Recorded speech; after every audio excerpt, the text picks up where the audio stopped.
Hey everybody, welcome to Pop Culture Philosophers. I'm Rockin Robbie Billups, and it's time for the weekly Pop Culture Wrap-Up.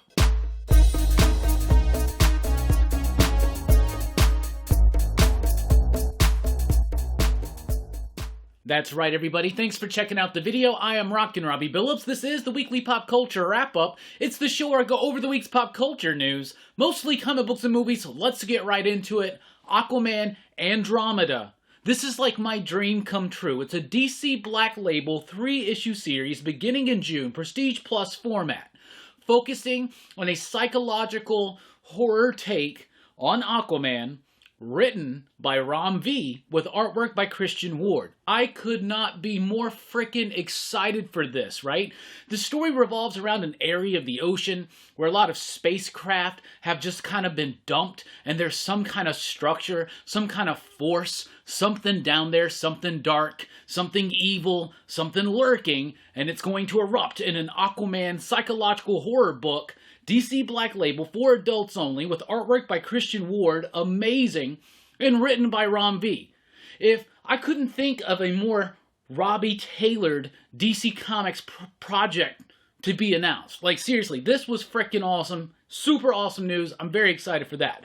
Batman Fortress is going to be a new 8-issue miniseries coming in May from DC Comics, written by Gary Whitta, who was the writer of Rogue One, a Star Wars story, and it's got artwork by Derek Robertson. Derek Robertson, who we know from The Boys, who we know from Transmetropolitan.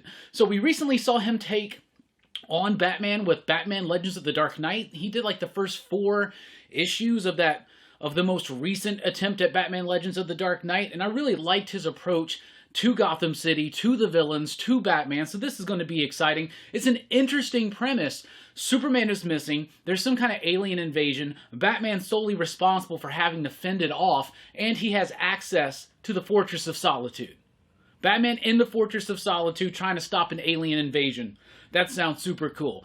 Danger Street is a new DC Black Label 12-issue series starting in May from Tom King and Jorge Fornes and Dave Stewart, the exact same team behind Rorschach, and it is about obscure C and D-list DC heroes dealing with the effects of PTSD. That sounds like it's a joke because it's something so exactly on the nose for what Tom King would do, but no, that's exactly what this book is. Like some Tom King stuff, it could be great, it could not be, it could be in between, who knows, we'll check it out when it comes out. Duo is releasing from DC Milestone in May by Greg Pak and Koi Pham. This one is going to be, I think, spinning out of some of the ideas from Zombie or something like that.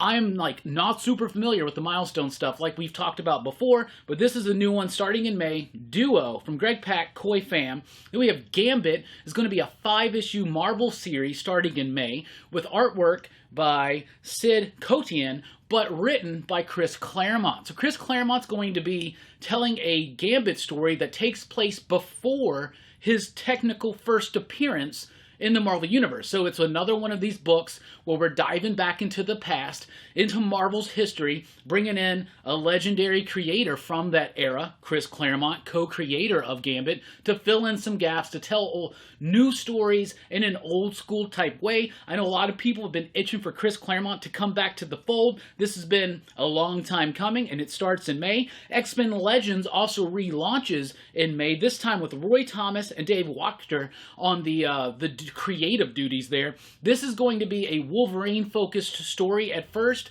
that's going to go back to right before his first appearance in Incredible Hulk 180 and 181, and then into 182, just on one page there. But it's going to tell a little bit of a story about his work for Department H before that mission, and even shed some new light on that mission. Really interesting to see Roy Thomas come back, so they're doing another volume of X-Men Legends, and the idea, bring in old school creators to tell stories set in the old school era. Then we got Twig, which is a new 5-issue series debuting in May from Image Comics, written by Skottie Young with Kyle Strahm on the artwork.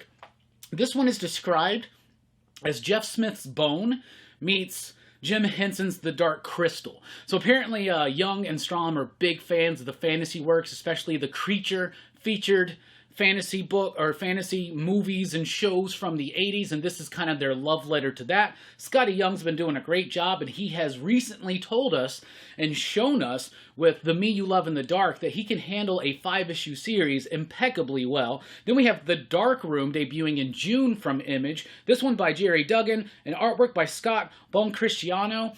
This one is about someone who's in charge of keeping up with these like mysterious and cursed objects, and this one's going to focus on a camera that has an undeveloped picture in it, roll of film with an undeveloped picture of the true face of evil, and the person who's in charge of this has to stop this from being developed and this evil unleashed on the world. Sounds interesting, so we'll definitely check that out. Pearl 3 from Brian Michael Bendis and Michael Gaydos, back again. Pearl returning over at Jinx World and Dark Horse Comics. That starts in May. Pearl was a book kind of like a Japanese mafia tattoo artist. It was interesting. I didn't like it quite as much as Cover, but I thought it was still interesting, and it has new life over at Dark Horse Comics. That starts in May. House of Slaughter number 6 releases in May, and it lets us know 100% what this book is. It's an anthology series. That's what it is, because you got a new creative team coming in to start a new story focusing on a new character. So we just had this story with Aaron, right? But now we're going to have a story about the Scarlet Masks in the House of Slaughter. And it's going to be written by Sam Johns with artwork by Letizia Condonsi. So that's what it seems House of Slaughter is going to be. It will seem like it's going to fill in some things, world build out a little bit, but it is going to be an anthology-based series.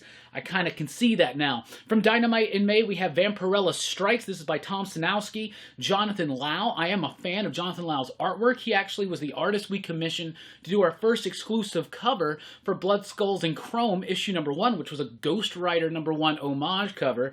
So that was really, really nifty. So I'm excited to see him on a Vampirella book. Tom Sinowski is the guy, I believe, that just wrapped up Vampirella. I enjoyed that book, so I'll check this one out. Elvira in Horrorland is the next Elvira series from David Avalone, Silva Calafiano, probably butchering some of these names. Anyway, I have really liked the Elvira books that Dynamite's been doing. They are fun, they are bouncy, they are humorous, and they have this flair of like old school, like Abbott and Costello adventure type stuff. So I'm really excited for this one. Red Sitha from Dynamite in May from Mirka Andolfo, Valentino Pinti. And this is, I believe, the young girl that's currently in the Mirka Andolfo Red Sonja book. I think this is about her 10 years later, kind of being her own warrior woman, so I'll definitely check that out. Buffy 97 is a one-shot from Boom Studios, written by Max Bemis with artwork by Mariana Ignazi, and this is going to be a one-shot focused in on the TV show, Buffy 97. That's when the show came out. I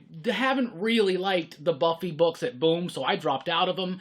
But I will probably check this out because I think Max Bemis is a decent writer, and I really would like to see a throwback to those old school kind of days. Then we have Dogs of London from Aftershock Comics, Peter Milligan, and art by artist Sita. So this is a new comic book, and it's about, well, honestly, I can't even remember what it's about. I remember it's about crime and tragedy.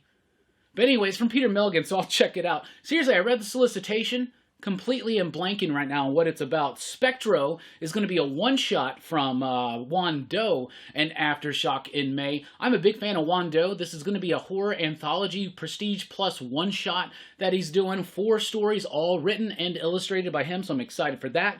Devil's Highway returns for Volume 2 by Benjamin Percy and Brett Schoonover in May from AWA Upshot Comics. Devil's Highway is about a woman who's hunting down the mystery of how her father died. Her father was murdered. He was a trucker, so she goes undercover as a trucker and winds up going deep into the skeevy underworld of truck driving and all that kind of murder and seedy type stuff, right? It was a really interesting book, so it's excited to see that come back.